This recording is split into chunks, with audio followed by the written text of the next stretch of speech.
Hi hello നമസ്കാരം. പുതിയ വീട്ടിലേക്ക് എല്ലാവർക്കും സ്വാഗതം. ഇന്നത്തെ വീഡിയോ എന്ന് പറയുന്നത് ഒരു ഗോപ്രോ മേടിച്ച് പണിയിട്ടിട്ടുള്ള ഒരു കഥയാണ്. അപ്പോൾ ഗോപ്രോ നിങ്ങൾ വാങ്ങാൻ പ്ലാൻ ചെയ്യുന്നുണ്ടെങ്കിൽ നിങ്ങൾ തീർച്ചയായിട്ടും ഈ ഒരു വീഡിയോ മുഴുവനായിട്ടും കാണുക. നിങ്ങളുടെ ഫ്രണ്ട്സ് ആരെങ്കിലും ഗോപ്രോ വാങ്ങാൻ പ്ലാൻ ചെയ്യുന്നുണ്ടെങ്കിൽ ഈ ഒരു വീഡിയോ കണ്ട ശേഷം ഇത് ഇൻഫർമേഷൻ അവരിലേക്ക് നിങ്ങളൊന്ന് ഷെയർ ചെയ്ത് കൊടുക്കുക, അല്ലെങ്കിൽ ഈ ഒരു വീഡിയോ ഒന്ന് ഷെയർ ചെയ്ത് കൊടുക്കുക. വളരെ ഇമ്പോർട്ടൻ്റ് ആയിട്ടുള്ള വീഡിയോ ആണ്. നമ്മൾ ഗോപ്രോ വാങ്ങാൻ പോകുന്ന സമയത്ത് മിക്കവാറും നമ്മൾ വാങ്ങുന്നത് ഓൺലൈൻ വെബ്സൈറ്റ് ഏതെങ്കിലും നിന്നായിരിക്കും. കാരണം അവിടെ നമുക്ക് ഒരുപാട് ഓഫറും കാര്യങ്ങളൊക്കെ കിട്ടുമല്ലോ.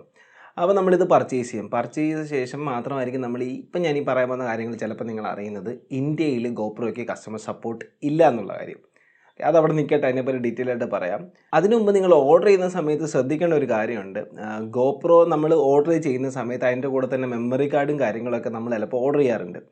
അവിടെ നിങ്ങൾക്ക് ചിലപ്പോൾ ഒരു അബദ്ധം പറ്റാൻ സാധ്യതയുണ്ട്. ഇപ്പോൾ ഞാൻ ഗോപ്രോയുടെ കസ്റ്റമർ സപ്പോർട്ടിൽ വിളിച്ച സമയത്ത് അവർ പറഞ്ഞിട്ടുള്ള ഇൻഫർമേഷനാണ്, നിങ്ങൾ സാംസങ്ങിൻ്റെ ആയിരിക്കും മിക്കവാറും മെമ്മറി കാർഡ് ഓർഡർ ചെയ്യാൻ സാധ്യത. കാരണം സാംസങ്ങിൻ്റെ ക്ലാസ് 10 മെമ്മറി കാർഡാണ് കൂടുതലും നമ്മൾ യൂസ് ചെയ്യാറുള്ളത്.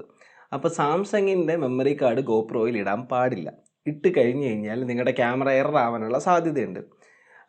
അതേപോലെ തന്നെ എല്ലാ മെമ്മറി കാർഡ്സും ഒന്നും ഗോപ്രോയിൽ സപ്പോർട്ട് ചെയ്യില്ല. അതുകൊണ്ട് തന്നെ ഒരു പ്രത്യേക സ്പെസിഫിക്കേഷൻസ് അവർ പറഞ്ഞിട്ടുണ്ട്. ആ സ്പെസിഫിക്കേഷനുള്ള മെമ്മറി കാർഡ് മാത്രം നിങ്ങൾ ഗോപ്രോയിൽ യൂസ് ചെയ്യുക. അല്ലാന്നുണ്ടെങ്കിൽ ഒന്നെങ്കിൽ ക്യാമറ എറർ ആവും, അല്ലെങ്കിൽ ഹാങ് വരും. അങ്ങനെ പ്രശ്നങ്ങളൊക്കെ ഗോപ്രോയ്ക്ക് വരാൻ സാധ്യതയുണ്ട്. അപ്പോൾ ആ ഒരു സ്പെസിഫിക്കേഷൻസ് അവർ നമുക്ക് മെയിൽ ചെയ്ത് തന്നിട്ടുണ്ടായിരുന്നു. അപ്പോൾ ആ മെയിൽ തന്നിരിക്കുന്ന ഡീറ്റെയിൽസ് ഞാനിപ്പോൾ സ്ക്രീനിൽ ആഡ് ചെയ്യാം. നിങ്ങൾ അതൊന്ന് ജസ്റ്റ് സ്ക്രീൻഷോട്ട് എടുത്ത് വെച്ചേക്കുക. ഇനി കസ്റ്റമർ സപ്പോർട്ടിനെ പറ്റി പറയാം. കസ്റ്റമർ സപ്പോർട്ടിനെ പറ്റി പറയുന്ന സമയത്ത് ഇന്ത്യയിൽ കസ്റ്റമർ സപ്പോർട്ട് ഇല്ല എന്ന് പറഞ്ഞു. എനിക്ക് തോന്നുന്നു ഇവർ ഓഫീസ് സിംഗപ്പൂർ ആണെന്ന് തോന്നുന്നു. നമുക്ക് ഇവരെ കോൺടാക്ട് ചെയ്യാം. നിങ്ങൾക്കിപ്പോൾ ഗോപ്രോയ്ക്ക് എന്തെങ്കിലും കംപ്ലയിൻറ്റ് വന്നിട്ടുണ്ടെങ്കിൽ അവർ റീപ്ലേസ്മെൻറ്റ് തരും എന്തായാലും. പക്ഷേ ഈ റീപ്ലേസ്മെൻറ്റ് ചെയ്യാൻ വേണ്ടിയിട്ട് അവരെ കോൺടാക്ട് ചെയ്യുന്നൊരു വലിയ ചടങ്ങാണ്.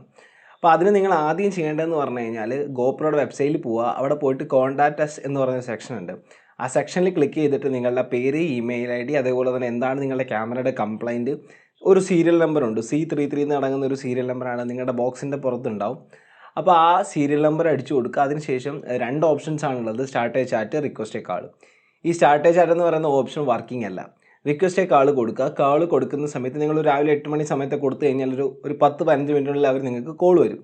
അപ്പോൾ കോൾ വരുമ്പോൾ ശ്രദ്ധിക്കേണ്ട കാര്യം എന്ന് പറഞ്ഞാൽ നല്ല കട്ടി ഇംഗ്ലീഷിലായിരിക്കും അവർ സംസാരിക്കുന്നത്. അതായത് ഒരു ഓസ്ട്രേലിയൻ ഇംഗ്ലീഷ് ആണെന്നാണ് എനിക്ക് തോന്നുന്നത്. അപ്പോൾ ആ ഒരു ടൈപ്പ് ഇംഗ്ലീഷ് ആയതുകൊണ്ട് തന്നെ പെട്ടെന്ന് മനസ്സിലാവത്തില്ല. ഒരു നോർമലായിട്ടുള്ളൊരു ചിലപ്പം നിങ്ങൾക്ക് ഇംഗ്ലീഷിൽ അത്ര വശമില്ലാത്ത ആൾക്കാരാണെന്നുണ്ടെങ്കിൽ നിങ്ങൾക്ക് മനസ്സിലാവില്ല. അപ്പോൾ ഇംഗ്ലീഷ് അറിയാവുന്ന ഒരാളെ കൂടെ നിർത്തുക. അവർ കുറച്ച് ഡീറ്റെയിൽസും കാര്യങ്ങളൊക്കെ പറയും. ഒരു ലിങ്ക് അവർ അയച്ചു തരാം. ആ ലിങ്കിലേക്ക് ആ ഒരു ഡീറ്റെയിൽസ്, ഇപ്പോൾ നിങ്ങളുടെ ക്യാമറ ട്രബിൾ ഷൂട്ട് ചെയ്യാൻ പറയും. അതേപോലെ ഒരു ക്യാമറയുടെ ഒരു വീഡിയോ എടുത്ത്, നിങ്ങളുടെ ക്യാമറ ഓൺ ആക്കിയിട്ട് ഒരു വീഡിയോ എടുത്ത് അയക്കാൻ പറയും. നിങ്ങളുടെ ഇൻവോയ്സ് അയക്കാൻ പറയും. അങ്ങനെ കുറച്ച് കാര്യങ്ങൾ അവർക്ക് അയച്ചു കൊടുക്കണം. അയച്ചു കൊടുത്തു കഴിഞ്ഞാൽ അവർക്ക് ബോധ്യപ്പെടുകയാണെന്നുണ്ടെങ്കിൽ നമുക്ക് ക്യാമറ അവർ റീപ്ലേസ് ചെയ്ത് തരും.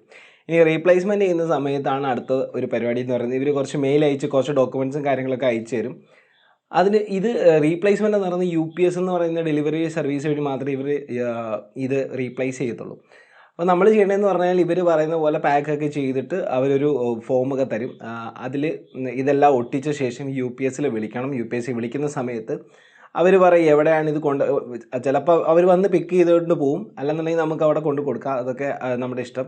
അടുത്തെണ്ണം തന്നെ നമുക്ക് കൊണ്ട് കൊടുക്കാം. അപ്പോൾ കൊണ്ട് കൊടുത്തിട്ട് ഈ ഒരു ഫോമും കാര്യങ്ങളൊക്കെ ഫില്ല് ചെയ്തിട്ട് ജസ്റ്റ് അയച്ചാൽ മതി. റീപ്ലേസ്മെൻറ്റ് കിട്ടുന്നതാണ്. അപ്പോൾ ഇതാണ് ഒരു റീപ്ലേസ്മെൻറ്റ് പ്രോസസ്സ് എന്ന് പറയുന്നത്. അത്ര നല്ലൊരു പ്രോസസ്സൊന്നുമില്ല. ഇതൊരു ടൈം ടേക്കിംഗ് പ്രോസസ്സാണ്. അതേപോലെ നമുക്ക് ഇത്രയും ഇന്ത്യയിൽ തന്നെ ഒരുപാട് ആൾക്കാർ ഗോപ്രോ യൂസ് ചെയ്യുന്നുണ്ട്. അപ്പോൾ ഇന്ത്യയിലൊരു കസ്റ്റമർ സപ്പോർട്ട് ഇല്ലാത്തതെന്ന് പറയുന്നത് വളരെ മോശമാണെന്ന് തന്നെ പറയേണ്ടതായിട്ടുണ്ട്. ഓക്കെ, അപ്പോൾ ഗോപ്രോ ഒക്കെ എടുക്കുന്നതിന് മുമ്പ് നിങ്ങൾ ഇങ്ങനത്തെ കാര്യങ്ങളൊക്കെ ഒന്ന് ശ്രദ്ധിക്കുക. ഓക്കെ, അതേപോലെ ഈ റീപ്ലേസ്മെൻറ്റിന് കൂടി ചാർജേഴ്സ് ഒന്നും ഇല്ല കേട്ടോ, ഫ്രീ ആണ്. ഇപ്പോൾ ഞാൻ ഹീറോ 8 റീപ്ലേസ് ചെയ്യാൻ വേണ്ടിയിട്ട് വിളിച്ച സമയത്ത് അവർ നമുക്ക് റീപ്ലേസ്മെൻറ്റ് തന്നത് ഹീറോ 9 ആണ്. ഹീറോ 8 അവർക്ക് അവൈലബിൾ ആയി. ഹീറോ 9 അയച്ചു തരാനാണ് പറഞ്ഞിട്ടുള്ളത്. അപ്പം കാര്യങ്ങളൊക്കെ ഇവിടെ ഷിപ്പ് ചെയ്തിട്ടുണ്ട്. ഇനി അതിൻ്റെ ഒരു മെയിൽ വരാനുണ്ട്. കൺഫർമേഷൻ വന്ന ശേഷം അവരത് തിരിച്ചിങ്ങോട്ട് അയക്കുന്നതായിരിക്കും. അപ്പോൾ ഗോപ്രോ എടുക്കുന്നതിന് മുമ്പ് ഇത്രയും കാര്യങ്ങൾ നിങ്ങൾ മനസ്സിലാക്കിയിരിക്കുക. ഓക്കെ, അപ്പോൾ ഇന്നത്തെ വീഡിയോയിൽ ഈ ഒരു ചെറിയ ഇൻഫർമേഷൻ പാസ് ചെയ്യാൻ വേണ്ടിയിട്ടാണ് വന്നത്. വീഡിയോ ഇഷ്ടപ്പെടുകയാണെങ്കിൽ തീർച്ചയായിട്ടും ചാനൽ സബ്സ്ക്രൈബ് ചെയ്യുക. അടുത്ത വീഡിയോ കാണാം. Bye bye.